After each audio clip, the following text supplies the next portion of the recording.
कुछ उलझने हैं लोगों के मन में कि क्या कुछ देशों में फिर नए सिरे से कोविड उभर रहा है, क्या देश में अब भी कुछ ऐसे मामले हैं, क्या देश में अभी भी सतर्क रहने की जरूरत है।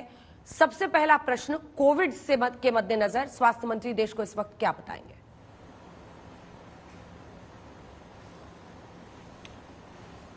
कोविड को लेके जैसा आपने प्रश्न उपस्थित किया है कि दुनिया में कोविड का केस बढ़ रहा है और हिंदुस्तान में क्या स्थिति है, मैं आपके द्वारा देश को एश्योर करना चाहूँगा कि देश में जब से कोविड आया तब के आज तक कोविड का वेव हो, कोविड का वेव ना हो, हम कंटिन्यूस उसका रिव्यू करते रहे हैं, कंटिन्यूस जीनोम सीक्वेंसिंग का अभ्यास करते रहे हैं और हम हमारे देश में 220 करोड़ से अधिक डोज एडमिनिस्टर हुआ है, यानी कि हम 95% से अबव वैक्सीनेटेड कंट्री है।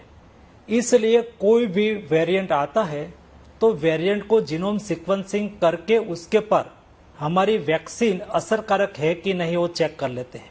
आज तक देश में 223 से अधिक वेरिएंट पाए गए हैं, लेकिन सभी पर हमारी वैक्सीन असरकारक रही है। इसलिए वर्तमान समय में कोविड को लेके कोई खतरा मुझे नहीं दिखाई दे रहा है और कोई भी स्थिति होगी तो हम सतत उसके पर नज़र बना के कोई नया वेरिएंट आ जाए तो उसका इलाज कैसे करना, उसको तुरंत ही जीनोम सीक्वेंसिंग के आधार पर वैक्सीन में क्या वैक्सीन की असरकारकता को देख लेना। और आज समझ लो कि कोई ऐसा वेरिएंट आ गया जो वैक्सीन पर वर्तमान ऐसा वेरिएंट आ गया हो जिस पर वैक्सीन असरकारक ना हो तो वैक्सीन में भी बदल कर सकते हैं।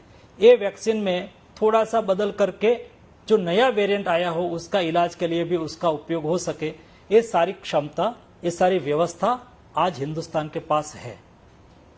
अगली चिंता स्वास्थ्य मंत्री जी निपा वायरस को लेकर है। केरल से जो अभी तक जानकारी मीडिया के जरिए आई है वो यही है कि 5 केसेस हुए हैं, 2 की मौत हुई है और कई लोगों को आइसोलेट किया गया है। इस पर क्या परिस्थिति है और सरकार कैसे तैयारी कर रही है? केरला में कोझिकोड डिस्ट्रिक्ट में निपा वायरस का केस पाए गए हैं। मैंने स्वयं राज्य के हेल्थ मिनिस्टर के साथ परसों बात की थी। दिल्ली से एक स्पेशल टीम भी वहां पहुंची हुई है और खास करके ये वायरस चामाचिड़िया से फैलने वाला डिसीज है। तो ऐसी स्थिति में जिस इलाके में चामाचिड़िया है इस टाइप का जो इस वायरस को फैलाता है, विस्तार को आइडेंटिफाई करके उसका तुरंत ही सैंपल लेके टेस्ट करा के, जिसमें बुखार पाया गया हो, हेडेक पाया गया हो, ऐसा पेशेंट दिखे तो तुरंत ही उसका सैंपल हमारे वायरोलॉजिकल इंस्टीट्यूट पुणे में लाया जाता है, वहाँ उसका टेस्ट किया जाता है। जो 2 लोगों का मृत्यु पाया गया है उसमें से एक में पॉजिटिव था और बाकी लोगों का भी सैंपल यहाँ लाया गया है, जिसमें भी 3 व्यक्तियों का सैंपल पॉजिटिव पाया गया है, उसका इलाज चल रहा है। तो ऐसे कोई भी डिसीज फैलते हैं तो आज देश के पास ट्रेसिंग सिस्टम बहुत रोबस्ट है, तुरंत ही हम ट्रेस कर लेते हैं और उसके लिए एसओपी एक बनाई हुई है। ये एसओपी के तहत उसको तुरंत ही आइसोलेट करना, लोगों के संपर्क से दूर रखना और नए कोई केस थोड़ा सा भी सिम्टम पाया जाए तो उसको तुरंत ही इलाज चालू कर देना, ताकि हम उसको आगे फैलने में रुकावट कर सकते हैं, फैलते हुए रोक सकते हैं। और ये सारी कोविड क्राइसिस ने हमें बहुत कुछ सिखाया है। उससे सीख के हम ऐसा कोई डिसीज पाया जाए तो उसका इलाज के लिए कैसी एसओपी इम्प्लीमेंट करें ताकि हम उसको रोक पाए। मेरा पक्का विश्वास है कि तुरंत ही हम उसको रोकने में सक्सेस रहेंगे और आगे नहीं फैलने देंगे। जी, अब आते हैं सर G20 हेल्थ ट्रैक पर, जिसके बाद आयुष्मान भव पे आएंगे। G20 हेल्थ ट्रैक में किस ओर कदम बढ़ाया है? भारत को स्वास्थ्य के क्षेत्र में G20 के आयोजन से क्या मिला है? G20 हेल्थ ट्रैक में हेल्थ सेक्टर की 3 प्रायोरिटी थी। एक प्रायोरिटी थी पेंडेमिक की स्थिति में दुनिया को साथ में मिलकर काम करना चाहिए और हमारी हेल्थ की ये प्रायोरिटी को G20 हेल्थ मिनिस्टर्स समूह ने उसको स्वीकृति दी। दूसरी हमारी प्रायोरिटी थी मेडिकल काउंटर मेजर, यानी कि नहीं केवल कोई कंट्री में और हेल्थ सेक्टर में वैश्विक स्तर पर सोचना चाहिए और इसलिए हेल्थ एक्सेसिबल और अफोर्डेबल वैश्विक स्तर पर कैसे बने। देश के सभी नागरिक को वैक्सीन मिलनी चाहिए। देश और दुनिया के सभी नागरिक को मेडिसिन मिलनी चाहिए। सभी विश्व के नागरिक को अफोर्डेबल हेल्थ केयर मिलनी चाहिए। तो G20 हेल्थ मिनिस्टर समूह उसमें भी सम्मत हुए। और तीसरी हमारी प्रायोरिटी थी वो थी डिजिटल हेल्थ। वर्तमान समय में डिजिटल हेल्थ का महत्व बढ़ रहा है। हम सब लोगों ने कोविड क्राइसिस के दरमियान देखा कोविन ने हमें कैसे मदद किया। वैक्सीनेटेड व्यक्ति का वैक्सीनेशन का रिकॉर्ड एक ही कोविन प्लेटफॉर्म पर हम लोगों को मिल रहा था। और उस वक्त जब हमें कोई सिटी में जाना था, कोई कार्यक्रम में जाना हो या तो विदेश प्रवास करना हो, उस वक्त कोई ऑफिस में सर्टिफिकेट के लिए जाने की आवश्यकता नहीं थी।